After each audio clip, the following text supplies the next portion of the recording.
Since the beginning of time, the bird has been an inspiration to the artist, the scientist, and the poet. In almost infinite variety, nature has scattered these colorful creatures across the face of the earth.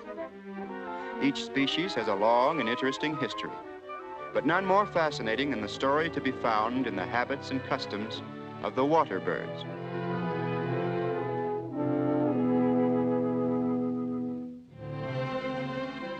In ancient times, water birds were a source of great mystery to man, for they would appear out of nowhere, sweeping across the trackless seas to disappear again into the great unknown.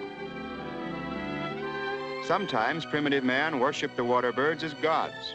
More often he viewed them with envy and longed for the miracle of winged flight and the freedom of the skies. Free as a bird is a familiar expression, and yet a bird isn't really free at all.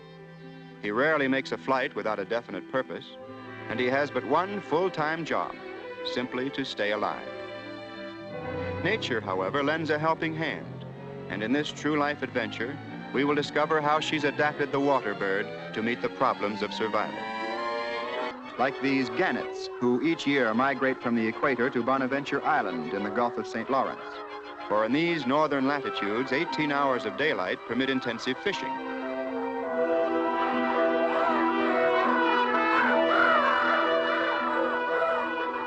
To the gannets, the island is one enormous apartment house. Accommodations in the sky room are, of course, preferred. But space is so very limited that even the narrowest ledges are overcrowded, and territorial rights are jealously guarded.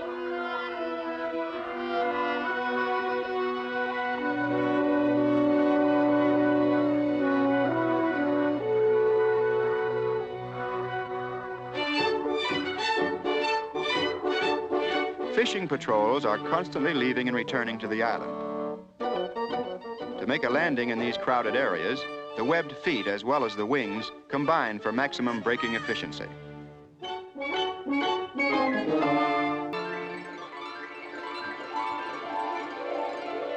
With each arrival, cordial greetings are exchanged. But to the question, was the fishing good? The answer is no. Actually, through these strange noddings and bobbings, the gannets communicate with each other and identify their mates. Nests are constructed almost entirely of seaweed, but there's such a shortage of even this material that the gannets often steal each other's nests when they're left unguarded. This particular thief was caught in the act, which naturally leads to some embarrassment.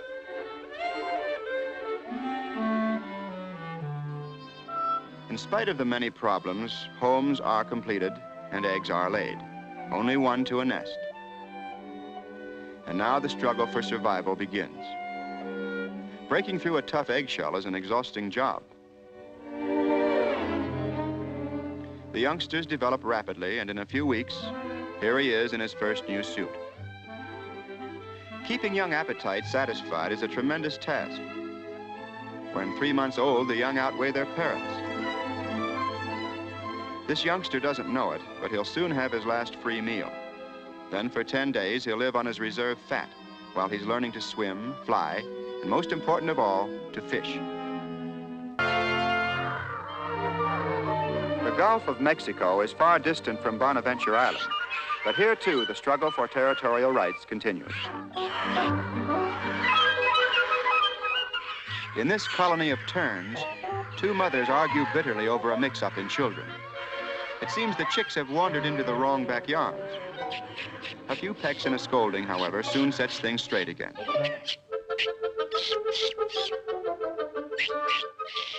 As an inducement to stay home and behave, one mother offers her youngster a tasty surprise.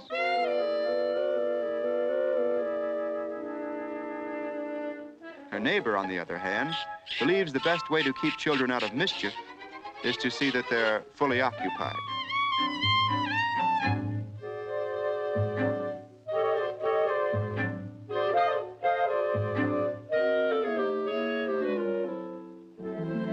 This is a mated pair of fairy terns. To escape the nesting competition on the ground, this species long ago took to the bushes. Actually, the fairy tern has no nest. It simply lays its egg on a bare branch. The parents share the task of incubating the egg. By some miracle, it stays put.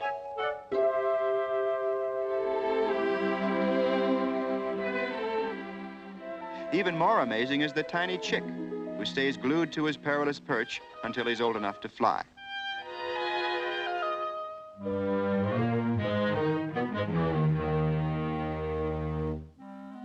The pompous pelican looks like one of nature's mistakes, but only on the ground. In the air, he's a masterpiece of functional design and a fisherman without equal. His dive is a study.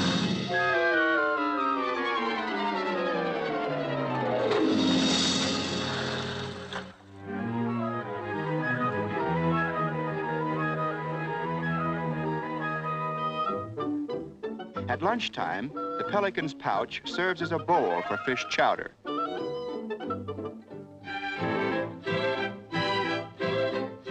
But the first one to find a prize isn't always the one to keep it.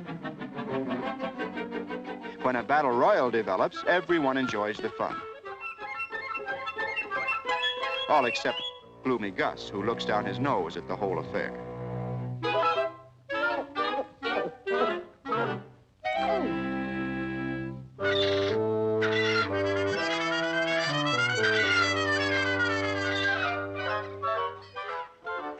In spite of his size, the pelican is often annoyed by troublesome neighbors. The thieving gulls are a constant headache.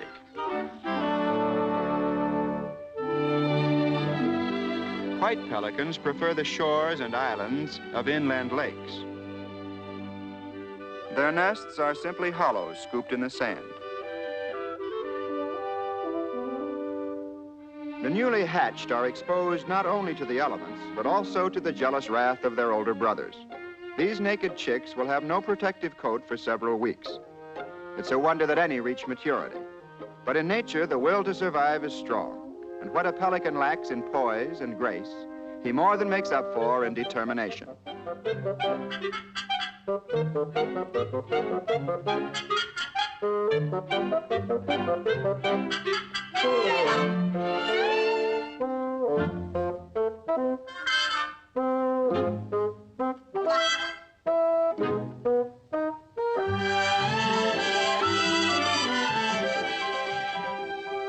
The young are independent and adventuresome, which creates a problem in a crowded community. The parents are constantly resorting and reshuffling the children.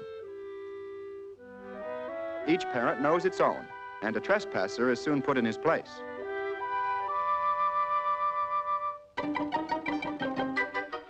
Sometimes when a youngster dips into the food locker, he goes a bit too far.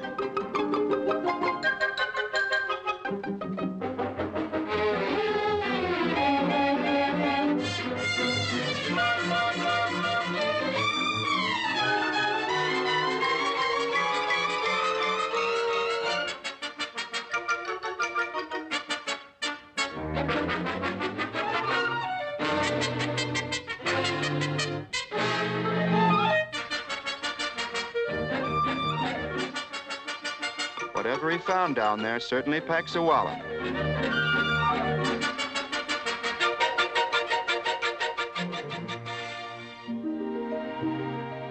To ensure the reproduction of her many children, nature devises many different forms of courtship. The male wood duck, for instance, in dazzling plumage, need only sit quietly to decoy his mate.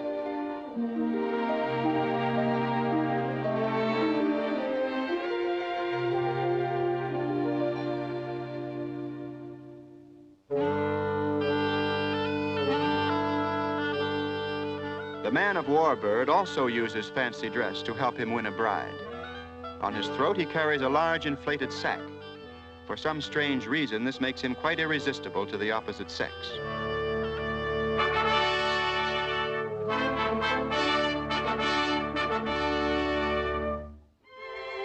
When the family arrives and father becomes thoroughly domesticated, his ego is completely deflated.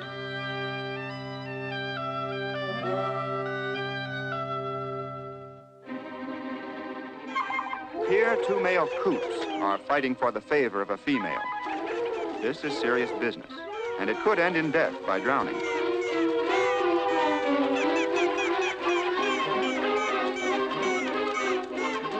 heartless female doesn't care who wins the grim struggle. She just wants a quick decision and a mate. In fact, she's in such a hurry she leaves before the fighting is over to gather nesting material.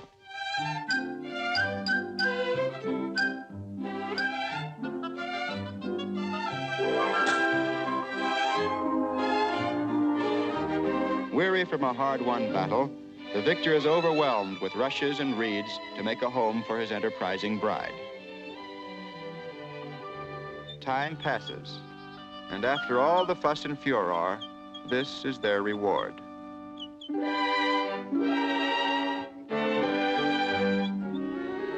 With the snowy egrets, the competition of courtship sometimes inspires strange antics.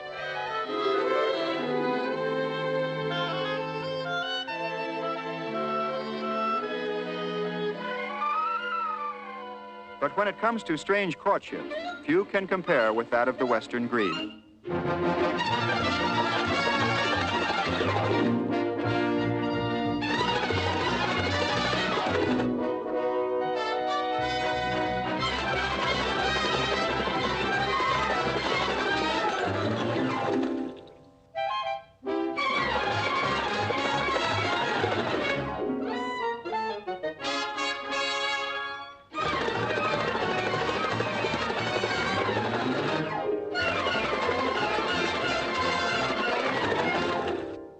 The peculiar ritual includes the gathering of moss for nest building.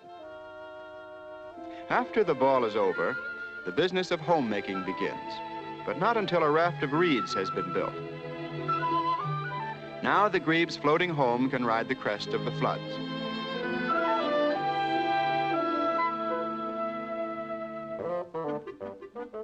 For the pin-tailed ducks, it's bottoms up, and that means it's mealtime. They live on what they can grub from the muddy bottom. Blue-billed ducks, however, patrol the waters farther offshore. In the struggle for survival, food gathering is all important, and so nature adapts her birds to different diets and restricts them to separate feeding areas. In this orderly cafeteria, the shallow waters are reserved for the pintails. The bluebills search for food at lower levels. And the cormorants, like this one, find their food at extreme depths.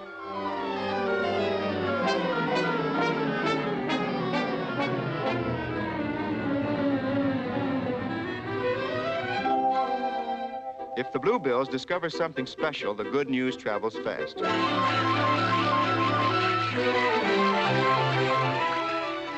But latecomers needn't worry. There's plenty for all.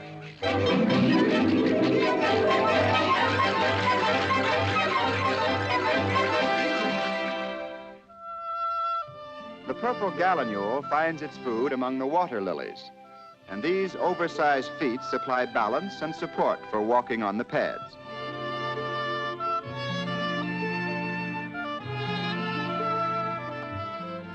They're also handy for turning up a square meal.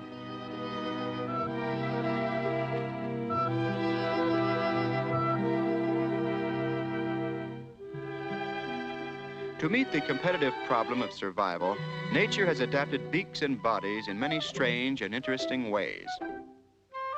These wading birds find a pair of long legs very useful, and a long, sharp beak for spearing fish is just as necessary.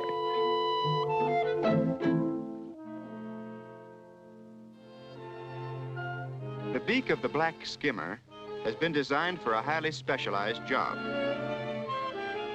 Unlike most birds, the skimmer's lower jaw is fixed, while the upper mandible is hinged. With this unique equipment, the skimmer excels at surface fishing.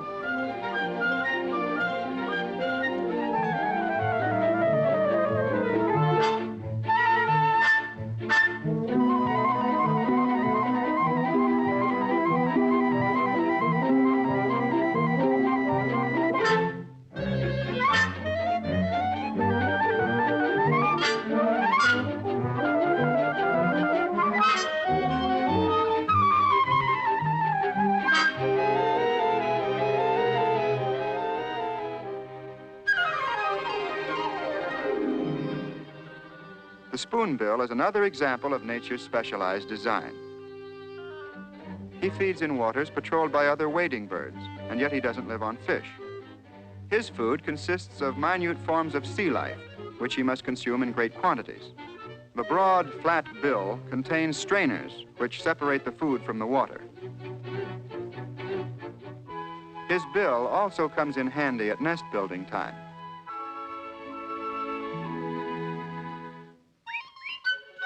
These wading birds are called avocets, and they comb the lagoons and marshes. Like reapers, they sweep the waters with their curved beaks. In this case, their food is mosquito larvae.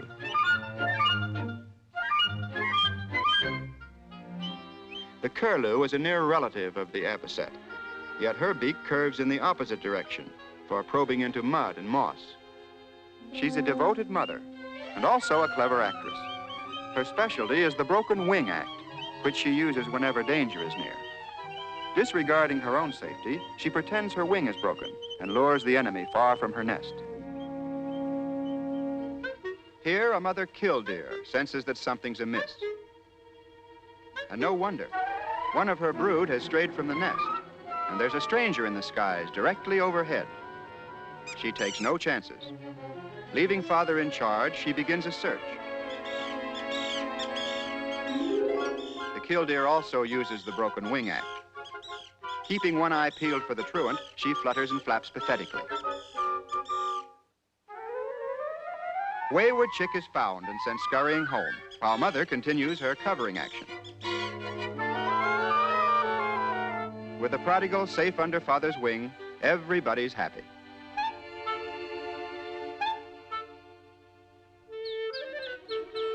Among plovers, nests are abandoned early, and from then on, home is where mother is.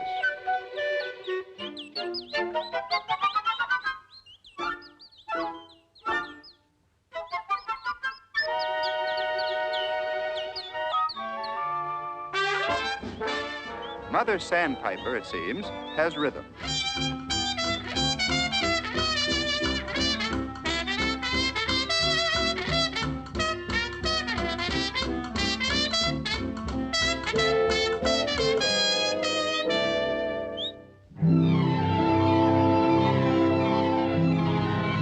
High among the snow-fed mountain streams lives the water ouzel, sometimes called the dipper.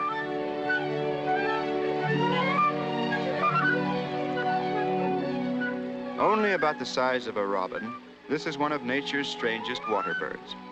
She neither dives nor swims, yet she can actually submerge and walk on the bottoms of streams. Here she finds tempting grubs and larvae for her young.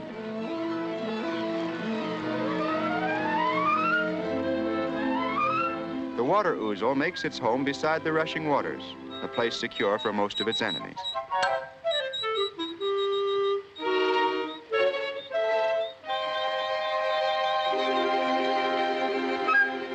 The young have no fear of the swift streams, and at a tender age they start to explore, even before they learn to fly.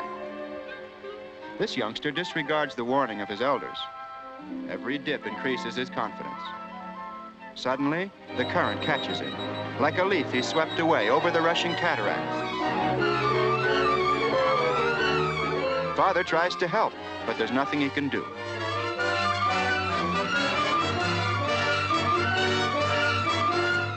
There's a happy ending, though, for by lucky chance, the adventurer was swept to safety.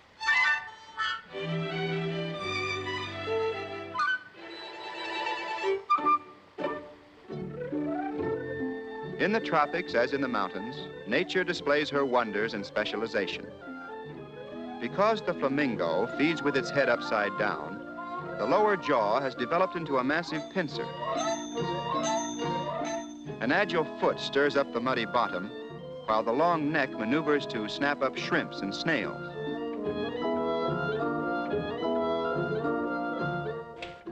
When it comes to an argument, that pliable neck can drive a point home. And at siesta time, there's always a place to rest a weary head. The flamingo is a skilled architect and uses its beak to shape a tall nest of mud.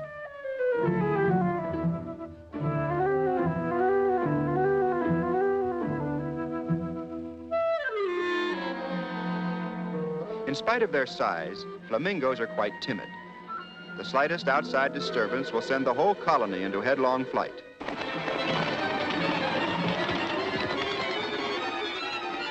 Awkward and grotesque on the ground, in the air they're a picture of grace.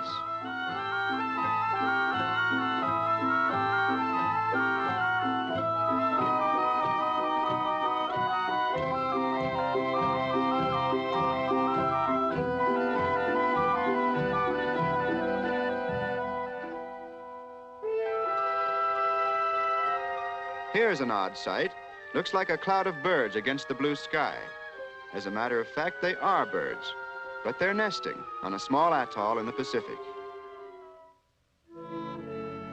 These are the black-footed albatross, or goonies as they're sometimes called. And this is a mated pair. While one sits on the egg, the mate stands affectionately by.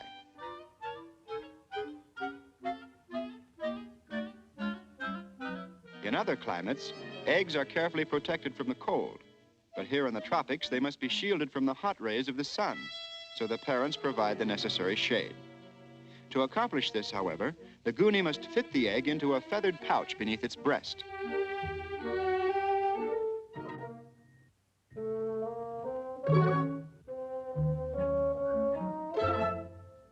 And so you see, sitting on a goonie egg isn't an easy task, even for a goonie.